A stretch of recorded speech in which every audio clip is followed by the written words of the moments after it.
नमस्कार मित्रों। तो आई जैसे हमारी आपकी पीछे से चर्चा चली रही है केंद्र और त्रिकोण की, तो अपनी यात्रा मेष लगन से मकर राशि तक, अर्थात मेष लगन से मकर लगन तक हो चुकी। आज बारी है कुंभ लगन के लोगों के लिए। तो कुंभ लगन में कौन कौन से ग्रह केंद्र और त्रिकोण का राजयोग बनाते हैं, आइए उस पर बात करते हैं। हाँ, उसके पहले जिन लोगों ने हमारा चैनल सब्सक्राइब नहीं किया है वो कृपया कर लें, उससे हमें बल मिलता है। तो आइए बात करते हैं कुंभ लगन की। तो कुंभ लगन में देखिए, मैंने पहले से यहाँ 11 नंबर लिख रखा है और ये केंद्र भी लिख रखे हैं और त्रिकोण भी लिखा है।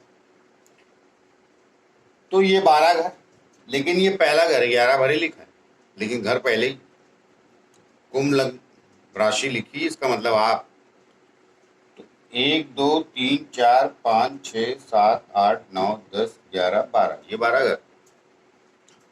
तो 12 घर ये हैं, उनमें राशियां अलग अलग चली जाती। जैसे अब यहाँ कुंभ राशि आ गई, तो कुंभ राशि आ गई तो ये पहला घर मतलब आप, पर्सनालिटी, व्यक्तित्व। आप जैसे गांव में कई बार कहते हैं हमारे अपने यहाँ, उनके लगन होने वाला है। तो लगन होने वाला है मतलब क्या? आप कहीं जाने वाले हैं, अर्थात लग्न होने वाला है, तो अर्थात किसी और से परिचय भी होने वाला है। तो चलिए, लगन मतलब विवाह, कहते हैं उनके लगन होने वाला है। तो लग्न मतलब आप, पर्सनालिटी, व्यक्तित्व। तो आप यहाँ 11 नंबर लिखिए, तो आप कुंभ लगन से प्रभावित व्यक्ति हैं, अर्थात इस कुंभ का राशि का मालिक शनि होता है, अर्थात आप शनि से प्रभावित हैं। तो आई इस केंद्र त्रिकोण मैंने लिखा है, और ये 1 4 7 10 ये केंद्र स्थान, और ये 5 और ये 9। तो ये जो केंद्र जहां लिखा है इसे विष्णु स्थान भी कहते हैं, और जहां मैंने त्रिकोण लिखा है ये और ये, इसे लक्ष्मी स्थान कहते हैं। तो जब इन ग्रहों के मालिकों का आपस में संबंध हो जाता है, एक दूसरे के साथ चले जाते हैं, एक दूसरे के साथ बैठ जाते हैं, एक दूसरे को देख लेते हैं, या यहाँ का मालिक केंद्र में चला गया, त्रिकोण का मालिक केंद्र में कहीं भी चला गया, या यहाँ त्रिकोण का मालिक केंद्र में आ गया, तो संबंध कहते हैं इसको। तो ये महान राजयोग देता है। तो आइए कुंभ लगन में कौन कौन से ग्रह ये राजयोग बनाएंगे। हर लग्न में अलग अलग ग्रह, अलग अलग प्लैनेट राजयोग बनाते हैं। आपके लगन में कौन कौन से बनाएंगे? देखिए, कुंभ राशि लिखी तो उसका मालिक शनि, तो शनि से बनेगा।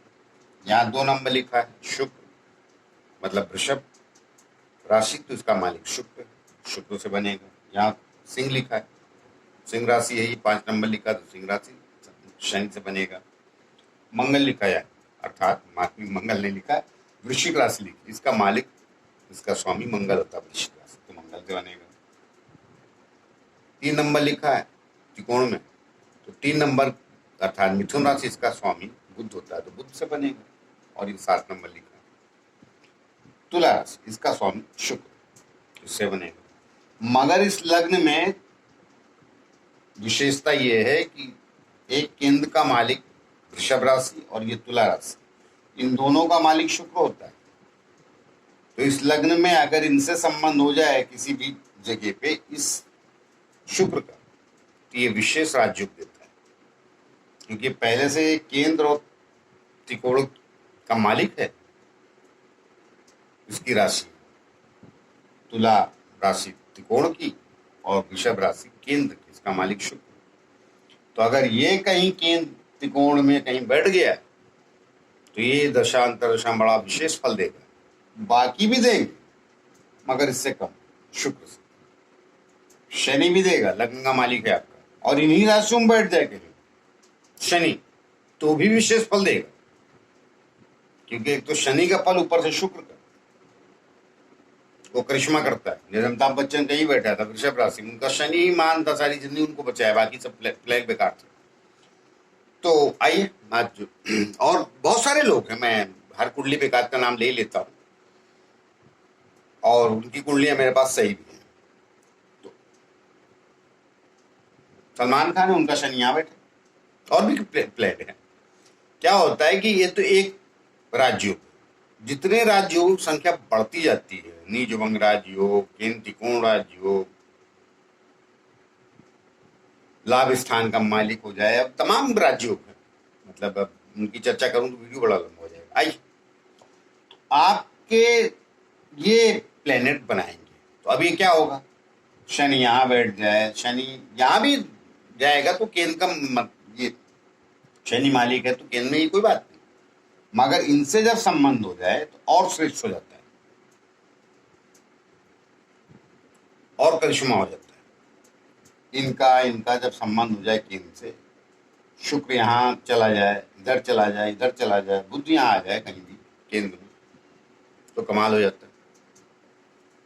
अरे और अगर ये केंद्र त्रिकोण के मालिक राजयोग तो लेके बैठे, मगर द्वितीय स्थान और 11वें स्थान पे गया तो कोई बात नहीं, मगर तीसरे, छठे, 8वें, 11वें नहीं 12वें चले जाए तो कष्ट देते। अमित जी की शनि की दशा चली, शनि यहाँ बैठा था, ऊंचाई थी, बाद में बुध आया, बुध इनका अष्टम में था जबकि स्वराशि में था, मगर केंद्र त्रिकोण का मालिक इधर चला गया। 10-12 साल जिंदगी सभी को पता है, उनकी मैंने कुंडली अलग से बनाई, लोग देख सकते हैं।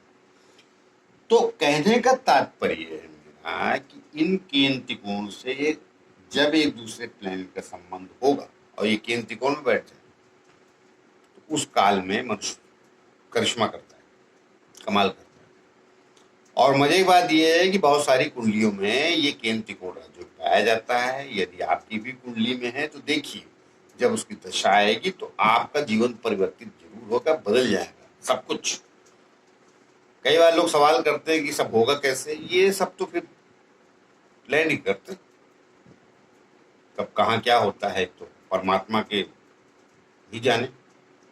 हम लोगों को थोड़ा ज्ञान दिया है तो उस हिसाब से बता देते हैं। तो केंद्र त्रिकोण का राजयोग जब भी आपकी कुंडली में बनेगा, कुंभ लगन की बात नहीं करो, मैं बाकी भी लगनों बताया, और सब लगन में ये केंद्र त्रिकोण का राजयोग बहुत शुभदायक, फलदायक और मनुष्य को पहुंचाता जरूर। हाँ, वो क्या होता है कि ये तीसरे, छठे, 8वें, 12वें चला जाता है, जब प्लेनेट युति करके, मान लीजिए शनि, तो शनि तो ठीक है मकर राशि में, लेकिन यहाँ भी कष्ट देगा। चलिए ये और सूर्य इधर चले गए 12वें, इधर आगे कहीं, तो ये कष्ट बढ़ा देते, देंगे भी लेकिन फिर लास्ट में बहुत कष्ट पैदा कर देते हैं, जिंदगी थोड़ी दुभर करते हैं। बाद में वो चूंकि राजयोग बना लेकिन गलत जगह चला गया, तो भाई वो सही जगह हो तो ठीक है। अब राजयोग है, कोई आपको जंगल में छोड़ो चलाए, मगर फिर पता ठिकाना पूछते पाछते पहुंच जाता है ठिकाने, लेकिन वो समय लग जाता है। तीसरे, छठे, 8वें जब 12वें राजयोग बनता है तो उसे समस्या ही होती है। तो आइए केंद्र त्रिकोण से जब राजयोग बनता है कुंभ लगन, वो हमने आप लोगों को बताया। उम्मीद करता हूँ आप लोगों को बात समझ में आ गई होगी, क्योंकि कहा ही मैंने थोड़ी सरलता से, कोशिश करता हूँ सारी बात सरल शब्दों में कहूँ ताकि सामान्य व्यक्ति को भी समझ में आ जाए कि मैं कहना क्या जाता हूँ। फिर से एक बार दोहरा तो ये केंद्र जहाँ जहाँ मैंने लिखा है, इनके जो मालिक है प्लेनेट की, इनसे संबंध हो जाए, 4 स्थान ये, 2 और ये, इनके जो मालिक प्लेनेट है एक दूसरे को देख ले, एक दूसरे से युति कर ले, एक ही घर में बैठ जाए, एक दूसरे के घर में चले जाए, तो उस काल में कमाल करते हैं। तो जिन लोगों ने मेरा चैनल सब्सक्राइब नहीं किया है कृपया कर लें। तो आइए मिलते हैं अगले लगन के लिए, तब तक के लिए नमस्कार।